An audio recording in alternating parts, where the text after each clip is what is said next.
Right. So to continue with our discussion on linear algebra for machine learning, now we're going to look into eigenvalues and eigenvectors. So this would be the last lecture in the linear algebra part, and then we already started looking into the vector calculus part. So let's talk a bit about these eigenvectors and eigenvalues. So what is an eigenvector and what is an eigenvalue? So imagine you have a square matrix A, n by n, R n by n. We understand this notation, right? N rows, n columns, each having a continuous value, a real number in these entries. And imagine you have a non-zero vector, right? So we have a non-zero vector x, which is belonging to Rn or Rn by 1, right? So that means that this is a vector that has n entries. So imagine we have this matrix A, and imagine there's this non-zero vector. So it has to be non-zero, not full of zeros, right? Such that if you multiply that vector x by the matrix A, so if you do AX, that would be equal to lambda x. So if you are if you can find, right, or if you have a vector, right, and that vector x, which is non-zero, and then you do ax, and then you can show that that ax is equal to lambda x, right? Then we are going to call that vector x an eigenvector, and we're going to call the lambda an eigenvalue. So this is for some scalar lambda in the real numbers. So again, it's a real value. This is a constant, right? It's a real number. It's not a vector. And this will be called an eigenvector. This x will be called an eigenvector of the matrix A that corresponds to the eigenvalue lambda.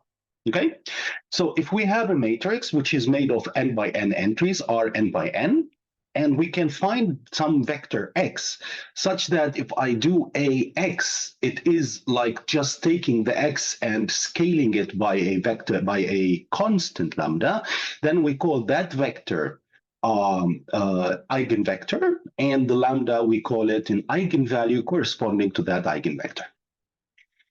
Now, for the same value of lambda, right, we might have different eigenvectors. So there might be different eigenvectors that correspond to the same value, to the same eigenvalue lambda. So let's take an example, right? So imagine I give you a matrix A, which is 2 by 2 in this example. So remember, 2 by 2, it means it has 2 rows and 2 columns. So 1 row, 1 row, 1 column, 2 rows, 1 column. And let's say this matrix is made of 2, 1, 0, 2, right? So this is the matrix A. It's R2 by 2 in this example, and it has these components. And then let us take a vector x, right? And that vector x is 1, 0. So I give you the vector x, which is made of 1, 0. And this is a non-zero vector, right? Because the first component of it, 1. If it was 0, 0, then that would be the trivial solution, where the x will be, the 0 vector. But here we're looking for non-zero vectors. And now imagine I actually multiply A by this vector x, right? So I multiply A by x. We know now, right, how we multiply a matrix by a vector, right? So remember this multiplication. So in order to multiply a matrix by a vector, you need to ensure that the sizes match, right? So if this is R2 by 2, so let's write that down. If this is R, right, 2 by 2, and therefore this needs to be an R of 2 by 1, right? So because the number of columns of the first should be equal to the number of rows of the second, and the result of this will be a vector which is 2 by 1, right? So therefore now we get a vector as the result of this multiplication, which is made of 2 rows and 1 column. And then how do we actually multiply this matrix by this vector? We've taken this before, but what we're going to do is we're going to take this inner product 2, 1 by 1, 0, and then 0, 2 by 1, 0, right? So this inner product will be 2 times 1 plus 1 times 0, and then it'll be 0 times 1 and 2 times 0. That's the second row. And now this will be the result of this will be 2, right? 2, 0. And that's nothing but a constant 2 multiplied by the vector 1, 0. But the vector 1, 0 is the vector we started with, right? So now when we said AX is equal to what? We noticed that AX is equal to 2 times X. So AX is equal to lambda X, with lambda being 2 in this example. So therefore, we say that X is the eigenvector corresponding to, the eigenvalue 2. Why? Because when we multiply the vector X by the matrix A, so we do AX and work out the equation as we did here, we notice that the result will be nothing but 2 times the original vector X. So that's why we call this X to be the eigenvector, and lambda to be equal to 2 in this case is the eigenvalue corresponding to that eigenvector. So what does this really kind of mean, geometrically, right? So imagine you have some linear mapping phi that transforms from Rn to Rm, right? So there's this phi, that will take as an input a vector of size Rn, and then it will transform that into a vector of size Rm, right? So let's say we have this phi mapping, which is mapping from vectors, right, in Rn to vectors in Rn, okay? So it will transform any vector x in Rn into a vector phi of x in Rn. Yeah, so that's what this mapping phi is. It will take for you an input vector Rn, and then what it will do is it will transform that into an m-dimensional vector. But now let this mapping have one more property to it.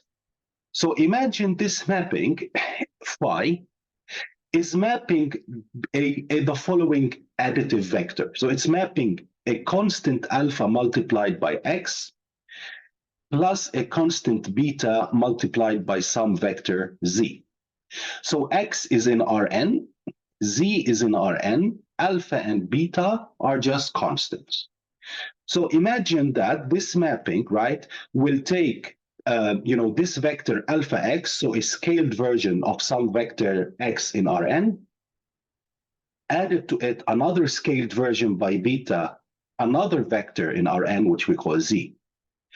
And now, because it's a linear mapping, phi of alpha x plus beta z is the same as alpha phi of x plus beta phi of z. So in other words, if I had transformed the vector first, so I had taken the vector x, transformed it into an Rm vector through phi, and multiplied that by alpha, and I have taken the vector z, transformed that by phi, and multiplied by beta, and I add these results together, this is the same as me doing the additive transformation in the Rn space and then applying phi. That's what this is meaning, right? So this is saying that if you do phi of alpha x plus beta z, and then apply your linear mapping phi, this is the same as if you had transformed your x and z vectors through phi, right? And then you added to them alpha, and you added alpha of that transformation plus beta of that transformation for some alpha and beta in R. So if this mapping phi satisfies this, then we call this mapping phi a linear mapping. Now, for any linear mapping phi in Rn to Rm, right, there will exist a matrix A in Rm by n such that phi of x is equal to A of x. So this is saying that if you take a linear mapping phi, so what does linear mapping phi mean? It means a mapping satisfying this equation. And now you say that this mapping is mapping from Rn to Rm. There will exist a matrix, right, A in Rm by n, such that phi of x is equal to that matrix multiplied by the vector x. Why? Because this is a linear mapping. So all we're doing here is a linear transformation of the vector x, right? Why? Because when I multiply a by x, I'll just linearly transform that vector x by ax, because each of the components of x, the resulting vector, will be just a linear combination of the rows in A, right? So an example of this, right, as you see here, what is happening is that the first row is transposed, is multiplied by the first column, right? So effectively, what you are doing is a linear combination of this vector 1, 0, this vector x, right? So you multiply 2 by 1 and 1 by 0. So you're linearly transforming it. And we know what linear transformation means, right? We've taken that from the part 1, I think, of this series. Okay.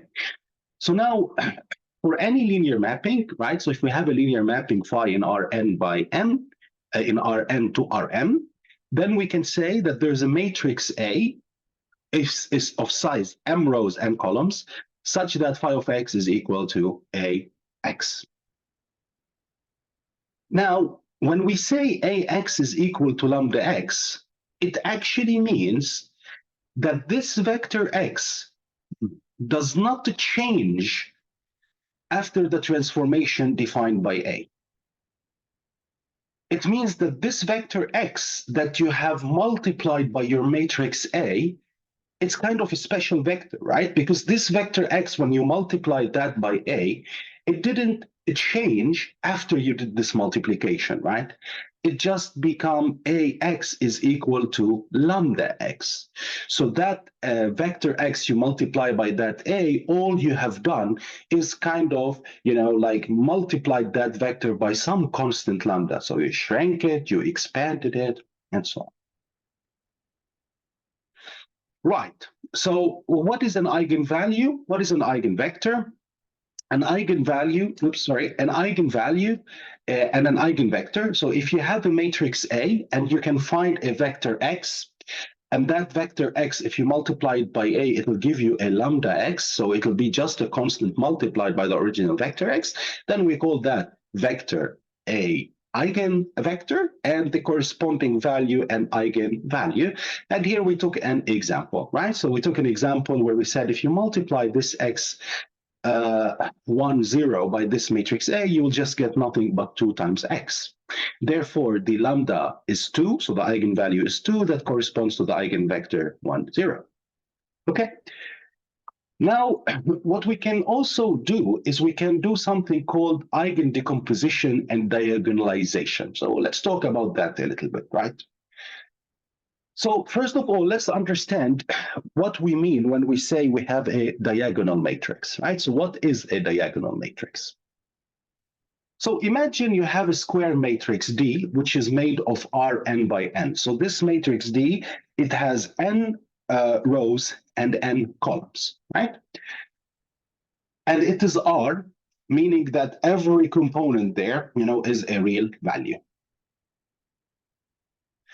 Now we call this matrix diagonal if it has 0 entries on all off diagonal positions. So what that means is that it will have some real values in the diagonals and 0 everywhere else. Then we call that matrix diagonal.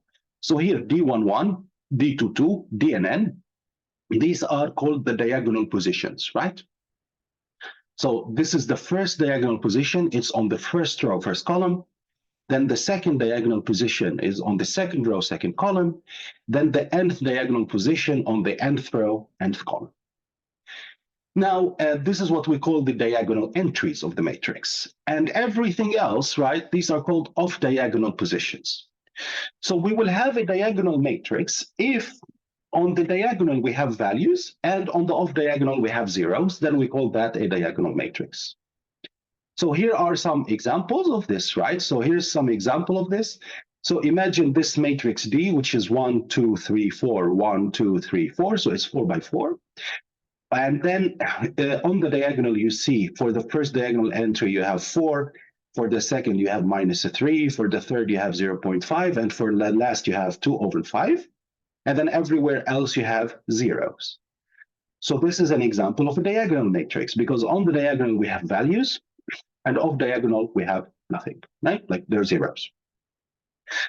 Or if you look at this matrix D, right? So this is another example, but it's in the 3 by 3 space, right? So you would see that on the diagonal we have non-zero entries. So we have -2, 0, 3. So although this is 0, right? But it's still that we have -2 and 3 on those diagonal elements. So consequently, this is not like all 0 diagonals, right? Because this first diagonal entry is -2, the last is 3, and the one in the middle happens to be 0. And off diagonal, we have everything else is 0, so we call this a diagonal matrix. Or if you look at the identity matrix, remember, we said the identity matrix is that matrix where you have 1 on the diagonals and 0 everywhere else. So that is also a diagonal matrix. It's made of 1, 1, 1, 1, 1, 1, 1, 1, 1, right, on the diagonal, and 0 everywhere else. So that's what we call as a diagonal matrix. So now, what does it mean to say that we can actually diagonalize a matrix, right? So now imagine, right? I want to imagine I want to turn a matrix A and see if I can find some diagonalization of that matrix A. So we say a matrix A in R n by n is diagonalizable if we can find an invertible matrix P such that A, the matrix A, could be rewritten as P inverse dP, where P is this invertible matrix and D is some diagonal matrix, okay? So we say that a matrix A in Rn by n is diagonalizable, right?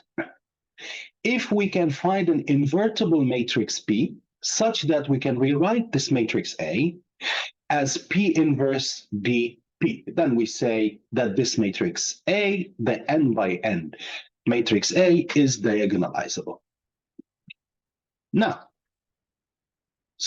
let's look into this main theorem. So it's about the eigendecomposition of matrices that are symmetric. So remember when we said what a symmetric matrix is, right? We said that the symmetric matrix, right, is like the off-diagonal entries are kind of equal to each other. So in other words, if you do A transpose, you will get back A. Okay.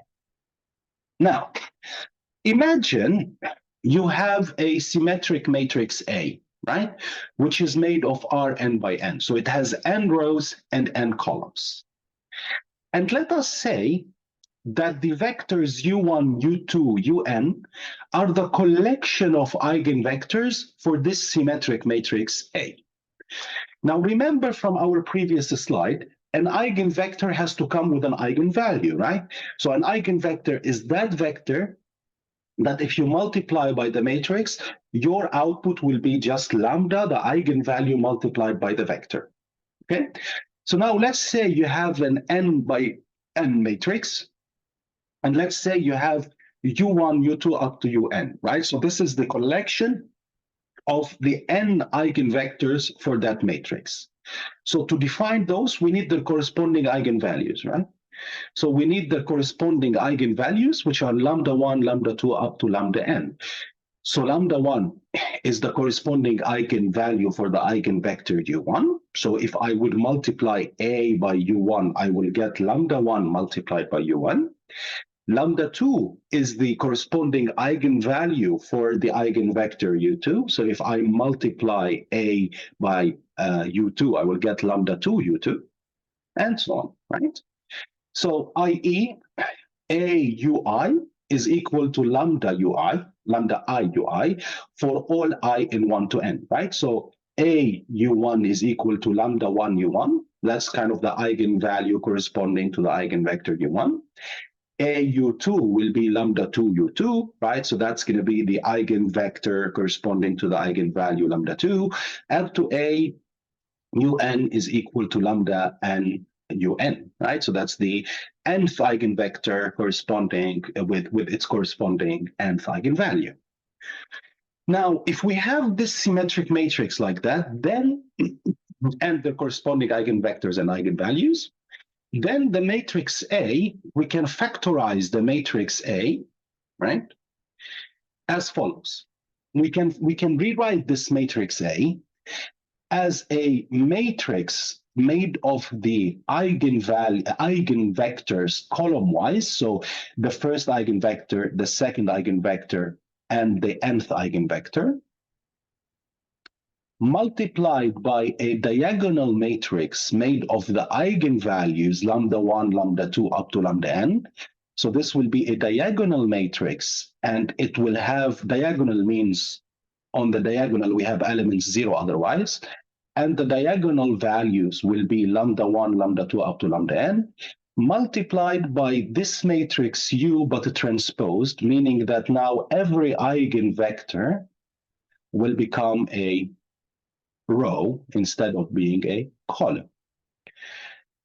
So now if we have a symmetric matrix A, right, so this is what the theorem says. It's called the eigendecomposition of symmetric matrices. So imagine you have a symmetric matrix A, and that symmetric matrix A comes equipped with its eigenvectors U1 up to Un and its eigenvalues lambda 1 up to lambda n.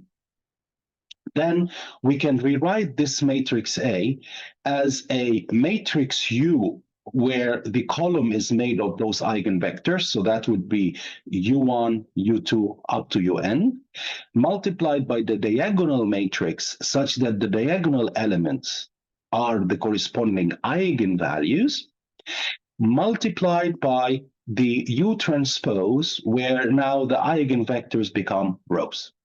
Okay? So as you see here, that's the first eigen vector U, which was a column, became a row in this second matrix. And that's the first eigenvalue corresponding to that first eigenvector. Okay. Then you have the second eigenvector and the second eigenvector transpose and its corresponding second eigenvalue. And then you have the nth eigenvector, right? And the nth eigenvector transpose multiplied by the nth eigenvalue. Okay. Okay. So here what we have now, right, is that we know what a diagonal. Okay, so far, right, what do we do? Well, we've done the following. We know what an eigenvalue is and an eigenvector is. So if you can find an x vector such that if you multiply that by a matrix A, you just get lambda x, then we call that an eigenvector, and lambda, it's a scalar corresponding to that eigenvector. And then we said that a matrix is diagonalizable if I can find that matrix P, right, such that I can write the matrix A is P inverse dP. And then we also discussed the eigendecomposition of a symmetric matrix, where we said that if you have a symmetric matrix A and you have its corresponding eigenvectors and eigenvalues, then you can rewrite that matrix A as this matrix made of the columns being the eigenvectors and U transpose the second matrix and its corresponding lambda and so forth. Okay, now, what we're going to try to do now, right, is we're going to try to prove, that for any symmetric matrix A, right, so if we have any symmetric matrix A, we can decompose, right, this symmetric matrix A into a sum of lambda I, ui transpose. So what we're going to show is that if you give me a symmetric matrix A, I can decompose this symmetric matrix A into a sum over all the eigenvalue numbers, so it's n, sum from 1 to n, multiplied by lambda I, ui transpose, meaning that it is multiplied by the eigenvalue times the eigenvector ui multiplied by the eigenvector ui transpose. Now, just to be clear, right, for this equation to hold, we need this side of the equation to be a matrix, right? Like it cannot be a matrix equal to a vector, right? So this is a matrix, n by n. So the result here has to be also n by n, right? So it also has to be n by n. But please notice that ui is a vector, right? So that's a vector, right? So that is a vector multiplied, right, by ui transpose. So that's also a vector, right? So now please notice that this is, for example, n by 1. So that's a column vector. And this is a transpose, which is 1 by n. So the result of this product is n by n, right? We would take this component, multiply by this component, and that would be the first component of your matrix, then this by this. That will be the second, like it will be the first row, second column, and so on. We've seen this before, right? So as well, so you could have a look at it from previous lectures.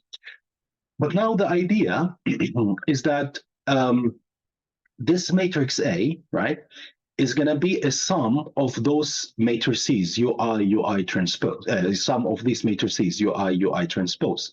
So u1, let's say u1 transpose, you know, the first eigenvector multiplied by lambda 1, that will give you some matrix, right? Dot, dot, dot, dot, dot, dot, dot.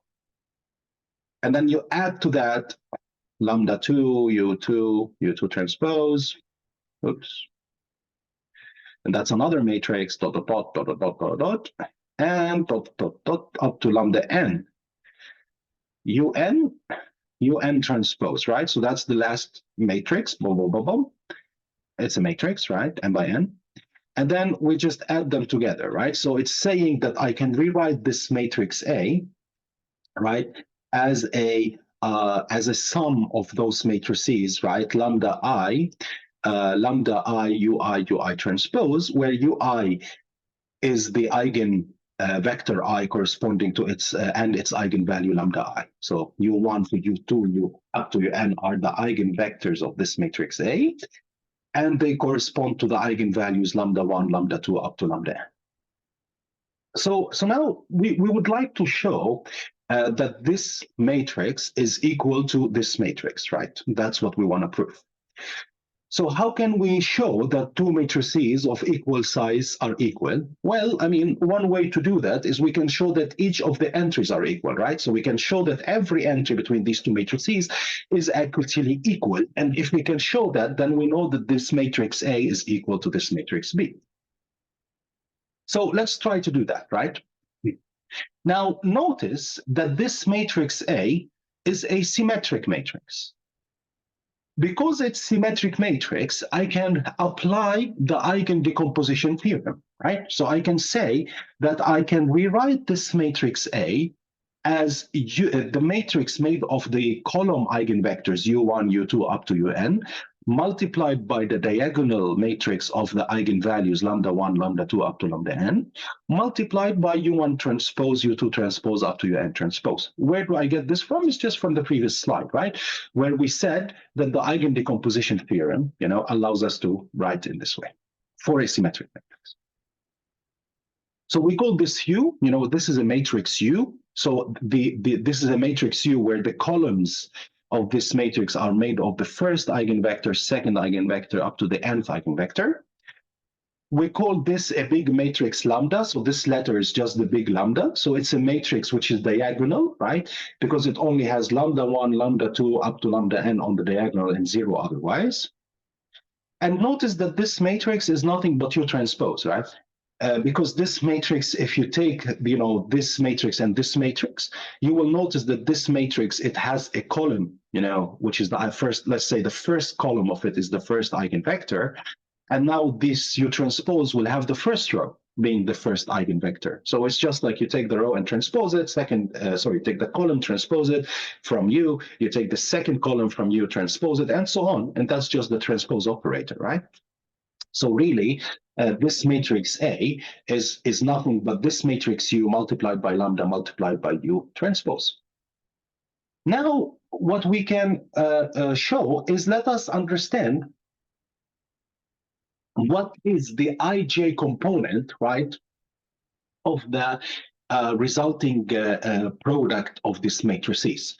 Why I want to understand that? Because remember, if I want to show, A is equal to B, I want to show that the entries are equal, right? For every ij. So I want to show every entry is equal.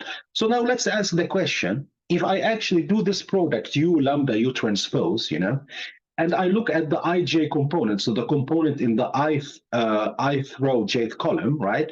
What would that be equal to?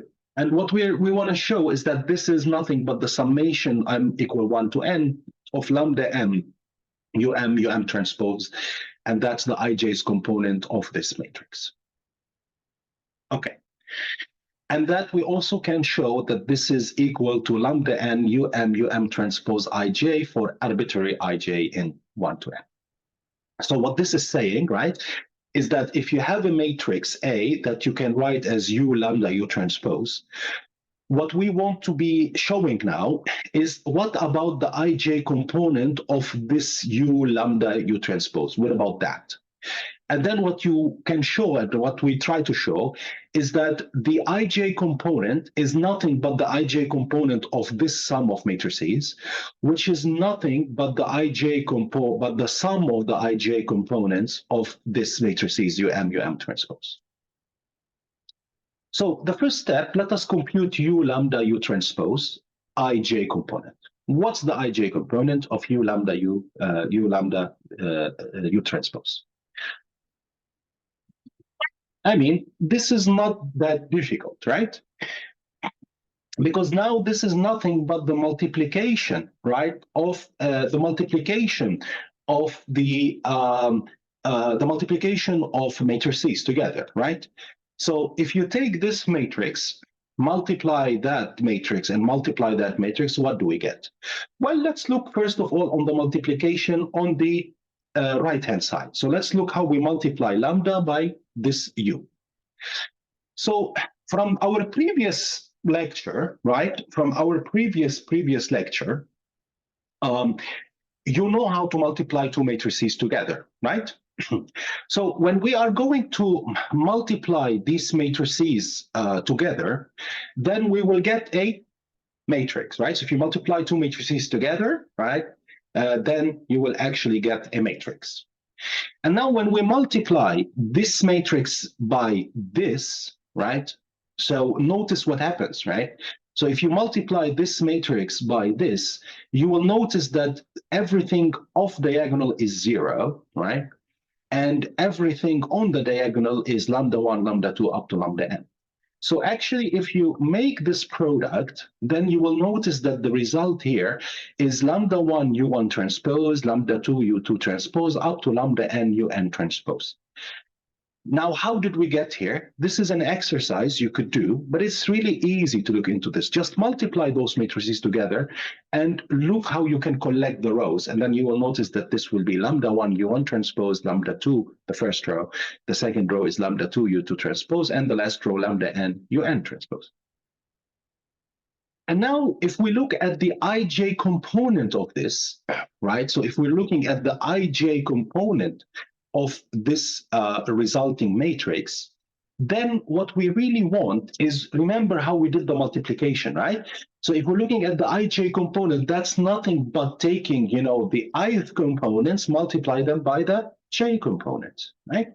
So in other words, we're going to take from u1, u2 up to un. So u1, because we are interested here, right? So in the u lambda u transpose ij, we're going to take the ith component of u1, the ith component of u2, and the ith component of un, and multiply that by, this result here, which will be the jth component of u1 multiplied by lambda 1, the jth component of u2 multiplied by lambda 2, and the jth component of un multiplied by lambda n. Right, so this would be a sum row here, right? And we talk about the ith components of it. And this would be some column here, and we're going to talk about the jth components. Remember why that's the case? You tell me. Remember, we did all the multiplications before, right, in the previous lecture, and we understand how to multiply matrices together and how we look at the ijth components, right? Okay.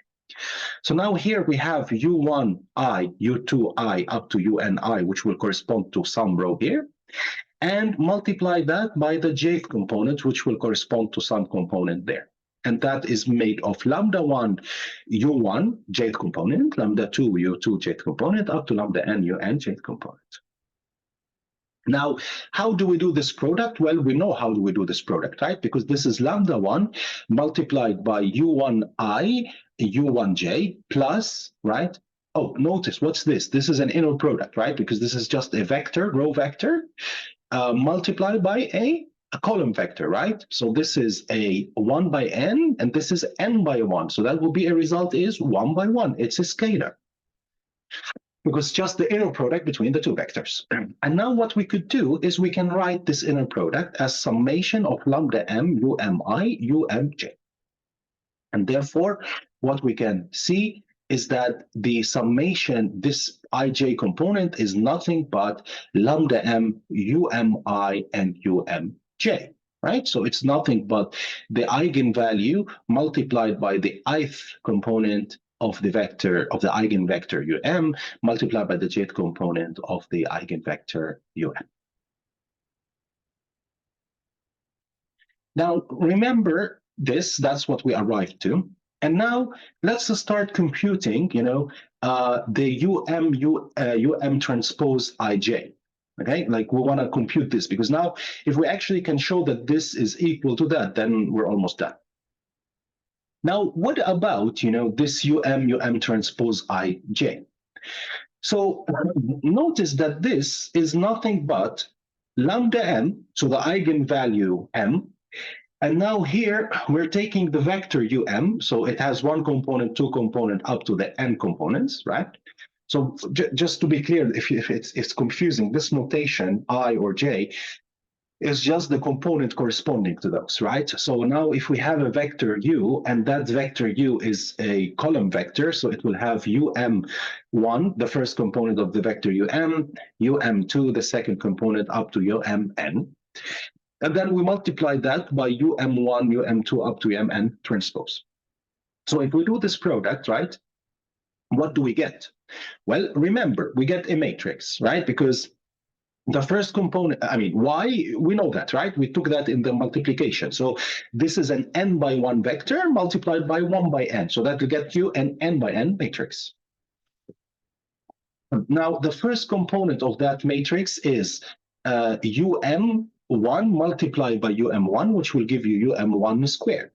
The second component here, it will be this component um1 multiplied by um2. So you get um1, um2. And the last component will be um1 multiplied by nth component. So you'll get um1 and nth component.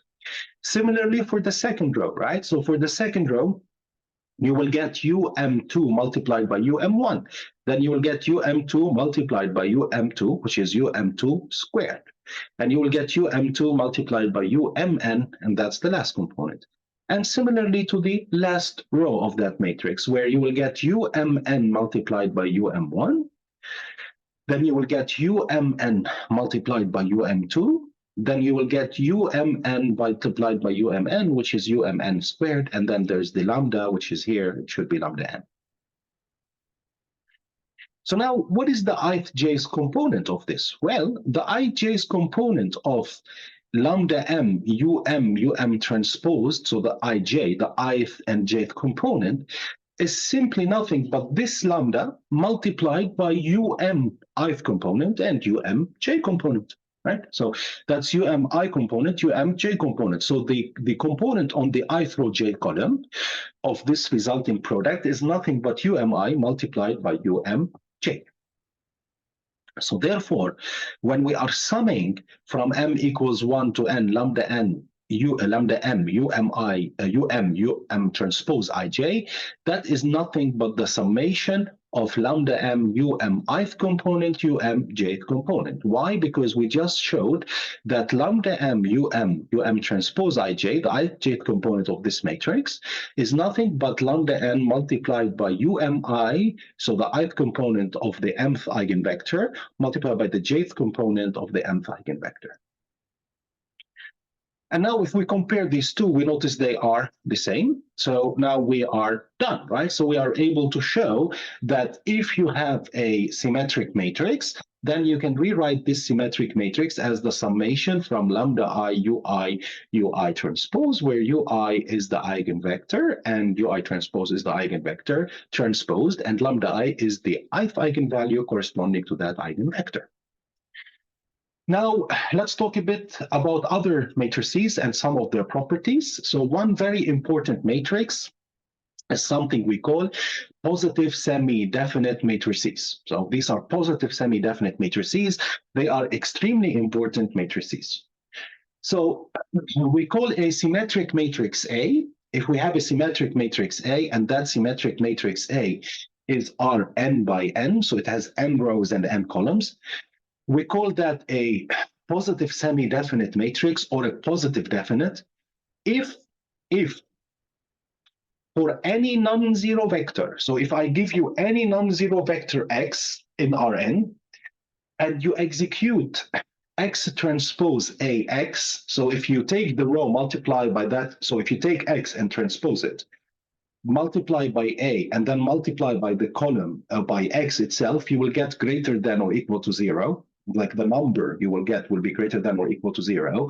Then we call that a positive semi-definite. And if it's strictly greater than 0, then we call that a positive definite matrix. So let's just understand this a little bit more. So notice that this matrix is an n by n matrix, right? And notice that this vector is a n by 1 vector. So x transpose is 1 by n vector. So now notice that if we look at this product, right, it's an n by n matrix by n by 1, those equate, then I can do the product, and the result of that will be an n by 1 vector, right? So that would be a vector which is made of n components. So component 1, up to component n, right? So this is an n by 1 vector. And now, if I am to multiply a 1 by n vector by an n by n vector, those two equate together. So therefore, the result of all this mess is just a 1 by 1, right? So the result of this is a 1 by 1, which is just a scalar. Okay, so when I am doing this operation, x transpose ax, I will get a scalar. And now if that is scalar for any non-zero vector x is greater than or equal to 0, then we call that matrix A a positive semi-definite matrix. If it is strictly greater than 0, then we call that a positive definite matrix. Okay? And typical notation is like this success kind of operator in LaTeX. And it's like we write, like when we want to say that the matrix A is positive semi-definite, then we use this curly, greater than or equal. And if we want to say it's positive definite, then we just use this curly greater than. So now one thing you could actually prove is, can you show that the matrix is positive definite or positive semi-definite if all its eigenvalues are non-negative?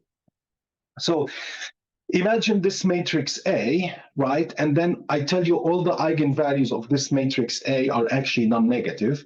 Can you show that this matrix A will be a positive semi-definite matrix? Some hints how you would do that. Well, make use of this theorem here, right? And then, because again, we have symmetric matrix, so we can write it in this way, right? And then when you make use of that theorem, then introduce this vector x, then try to compute x transpose ax and tell us why, right? It is a positive definite or positive semi-definite. So where is this positive definite or positive semi-definite important? So an example of that is in Gaussian processes, right? Which is, we have a lot of lectures on actually in the channel. You can also have a look on that.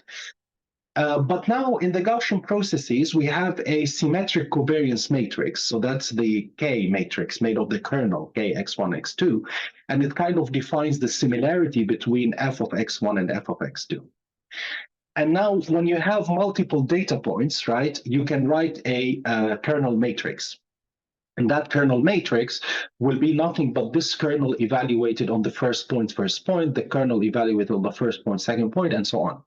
Now, for example, here, this covariance matrix that you will arrive to will be a positive semi-definite matrix, right? So this is where these things are important. So for example, if you are working with Gaussian processes, and you are trying to design a new kernel, you have to notice that not all kernels are allowed. Only those kernels that will yield a positive semi-definite matrix are allowed, and that's how you can design kernels for the Gaussian processes. So this property here is not just a nice thing to have, but it's actually an important property that's used in some machine learning fields.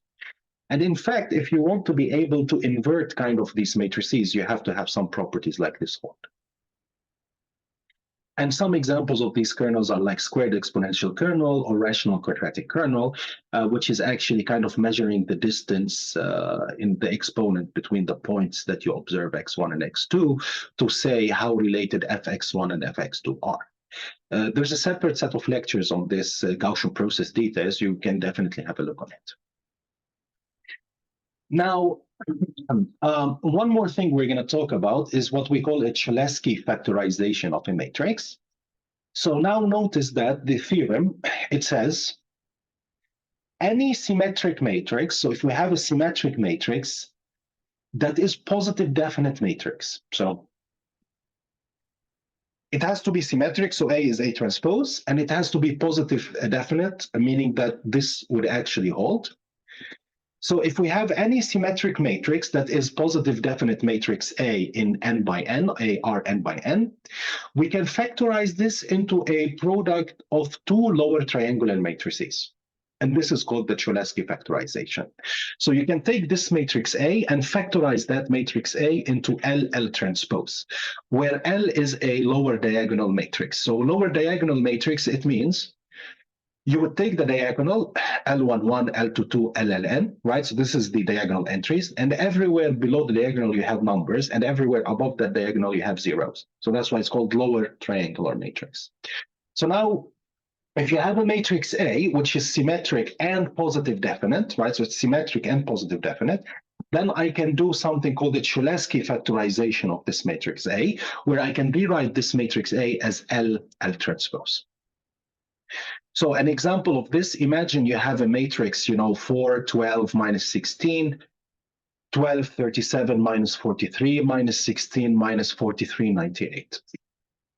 Notice that this matrix, you can actually show that this matrix is positive definite, but also it's easy to see that this matrix is diagonal, because if you take any column and transpose it, you will get the same matrix, right?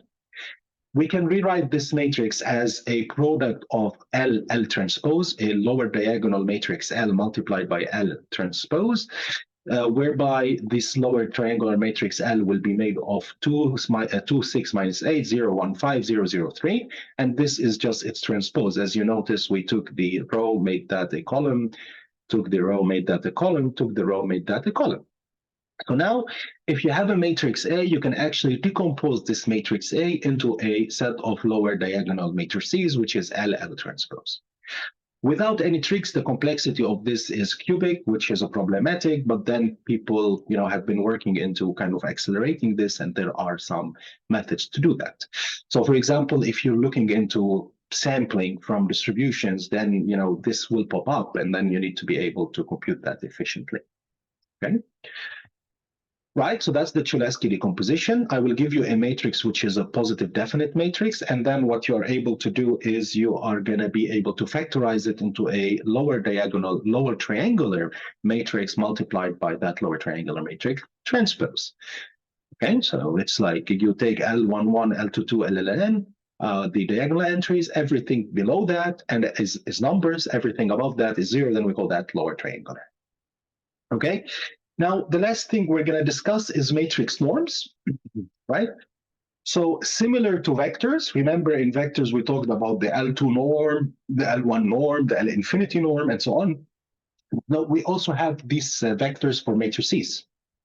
So notice that, however, this is important to keep, give you a hint on or keep an eye on. Please notice that norm of a matrix is not the same as the norm of a vector. So many people make the mistake where they say, okay, I'm going to look at the L2 norm of the matrix. Now, the L2 norm of the matrix is not the sum of the components of that matrix squared. That's a different definition because this is a matrix, not a vector. Okay. So for a matrix A, which is m by n, so it has m rows and n columns. So the norm for that matrix is a univariate function satisfying the norm axioms. So univariate function, meaning that I will write this notation for it. So this is a line, the matrix comes in here, a line, and we need to satisfy the norm axioms. The norm axioms are that if the matrix is 0, then the norm will be 0. So this will only hold if the matrix is 0. Absolute homogeneity. So again, we took them in the norms, they're the same thing. So if you multiply alpha by A and you take the norm, that's the same as taking the norm of A and multiplying by the alpha. And the sub-additivity or triangle inequality, right? So if you have A plus B, the norm of A plus B, that is less than or equal to the norm of A plus the norm of B for any two matrices A and B. And also the norm has to be positive, right? So non-negativity. So these are the norm axioms for a matrix. One, the norm will only be 0 if it's 0. If you multiply a matrix by some constant alpha and you take the norm, that's nothing but the norm multiplied by the norm. That's nothing but alpha multiplied by the norm of the matrix. If you have A plus B, you take the norm of that. That's nothing other than less than A plus the norm of A plus the norm of B. So kind of the triangle inequality. And the non-negativity that the norm has to be greater than 0. And also it has one more property here, which is the submultiplicativity. So if you take the product of two matrices, A by B, and you take the norm of that, then the norm of A times B is less than the norm of A times the norm of B. So in some applications, right, like we see that a lot in, for example, support vector machines, or even if you are interested in kind of regularization in deep neural networks, then you will take the norm of your weight matrix, right, and you would actually regularize that in order to kind of reduce your overfitting, and that's one place where we use these types of norms. So some examples of these norms. So let's assume you have a matrix A, and that matrix A is made of n by m, right? So it's made of A11, A12, A1n. The first row, A21, A22, A2n. And the last one, sorry, there's a typo here. So that should be AM1, AM2, up to AMN. And this is an m by n matrix. So imagine you have this matrix A, which is made of m by n. So the Frobenius norm of that matrix is defined as the square root of every entry squared. So you sum all the entries in the matrix, sum over all the I from 1 to n, from 1 to m, so over all the rows, sum from J1 to n over all the columns. You take every component in that matrix, you square it, and then you take the square root of that. That is called the Frobenius norm. So an example, if you have a matrix 1, 0, 2, 1, 3, minus 1, now you take the Frobenius norm is just simply the square root of the sum of all the components squared. So you have the square root of the first component squared, 1 squared, plus the second component squared, 2 squared, plus the third component squared, 3 squared, plus the fourth component squared, 0 squared, and so on, and then you get 4. That's called the Frobenius norm of the matrix. So the Frobenius norm of the matrix is nothing but the sum of each of the components in that matrix squared, and then you have a square root on the other side. Now we also have the maximum norm of the matrix, which we call A subscript 1. That is nothing but the maximum over J between 1 and n of the summation of the absolute value of Aij. So what you are going to do, right, is you are going to sum over the rows the absolute value of this, and then you're going to take the max over that. That would be the maximum norm of the matrix. So again, imagine we have this matrix 1, 2, 3, 0, 1, minus 1. Then what we are going to do is we're going to take the max of 1 plus 0 plus 2 plus 1 plus 3 plus absolute value, remember, of minus 1, 1. So you'll have a max of 1, 3, and 4, and that would be nothing but 4. Okay? So here, all we are doing is we are summing from I equals 1 to n. So I'm summing over these rows, and then I'm taking the absolute value of aij, right? So I've done 1, 0, 2, 1, and 3, 1, and then I took the max of that, right? And that's the second, and that's the third. And then you have the max of that, and then that will give you 4.